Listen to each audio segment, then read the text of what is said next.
तो नमस्कार, हम बानी अंकुश आजाद और रोमा लोग देख रहे हैं न्यूज तक सिनेमा तहस नहस भोजपुरी। भाई एगो नया अकाउंट जुटल बा, आप लोग को पता बा? तो अगर तहस नहस भोजपुरी आप लोग देखत तनी ता हम ही ना अकाउंट के हमारे चैनल के सब्सक्राइब करो, बेल आइकन वाली घंटी दबाव लो। काहे कि उनको पता बा तो हम लोग को ऐसे कर लो लोग ना। और कर लो तो भाई कह दलो, कह के कमेंट में बताओ लो कि भाई हम कर चुकल बानी। चलिए एगो नया फिल्म आइल बा, देवरानी की ऑरेंज मैरिज और जेठानी के लव मैरिज। भाई वेलकम टू माय यूट्यूब चैनल एनटीसी। आप देख रहे हैं न्यूज तक सिनेमा की हर खबर सबसे पहले आप तक। तो आप इस चैनल को सब्सक्राइब कर डालें, बेल आइकन वाली घंटी जरूर दबा दें ताकि सिनेमा की सारी खबरें देखें आप सबसे पहले। समाज में भोजपुरी सिनेमा हमेशा कुछ उटपटांग परोसल करला और आज भी एगो उटपटांग परोसल ले बाबे। चली ये फिल्म के निर्देशक बाड़े प्रवीण कुमार गुदरी, जो कंसेप्ट लिखल बाड़े संदीप सिंह, निर्माता भी बाड़े संदीप सिंह और नीलाव तिवारी। भाई यहाँ लोग के जितना आप सैल्यूट करें ना, सैल्यूट करेनी भाई, सही कहतनी उतने कम बा। हमारा तो मन करला कि यहाँ लोग के ऊपर 21 गोला दाब के यहाँ लोग को सैल्यूट करी, लेकिन का करें, हमारा लगे तो गोला था बा ना, लेकिन जुबनिया से यहाँ लोग को सैल्यूट करे के पड़ा। चले फिल्म के लेखक बाड़े प्राणनाथ जी, गीत लिखल बाड़े प्राणनाथ, संगीत दिले बाड़े ओम झा, उहे ओम झा जिनकर कोनो गाना अब ना कुकुर नहीं पूछत ना हरे ना फिटकिरी, नाम बा संगीतकार ओम झा। हाँ, 2-4 गो इनका गाना भोजपुरी में सुपर हिट हो गई, तब हम सोचना कि एक बार इनका मैसेज से हम बात करी। तो पहले ही कहलन कि मैं छोटे कलाकारों का म्यूजिक नहीं बनाता, लेकिन इनका ये नहीं पता कि इहो कभी छोट रहलन,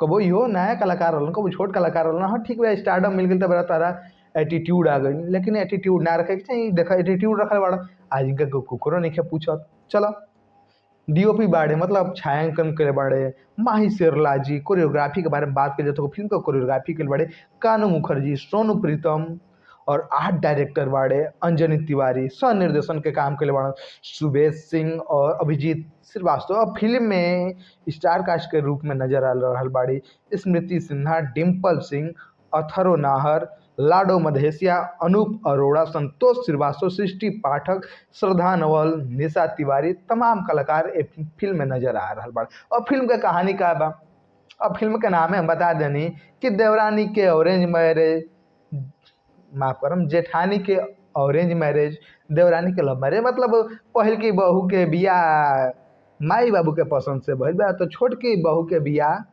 लड़का अपना पसंद से कल बा। अब यही में तलों का नोक झोंक मतलब संदीप सिंह एक टाइप के 20 गो फिल्म बना चुकल बा। संदीप सिंह जालन एगो गुफा में, कौन गुफा में जाला कमेंट करके बताइए। हेलो पोस्टर देख रहा बानी जेठानी के ऑरेंज मैरिज और देवरानी के लव मैरिज। तो ई जालन एगो गुफा में बैठल ओम तरह पुक शांत दिमाग से सोचल चला 1990 के कहानी भी है ना, कनो थोड़ा सा कॉन्सेप्ट चेंज कर दो। जैसे अनिल शर्मा जी हिंदी सिनेमा के एक ही फिल्म के 3 हाली बनेले बड़न।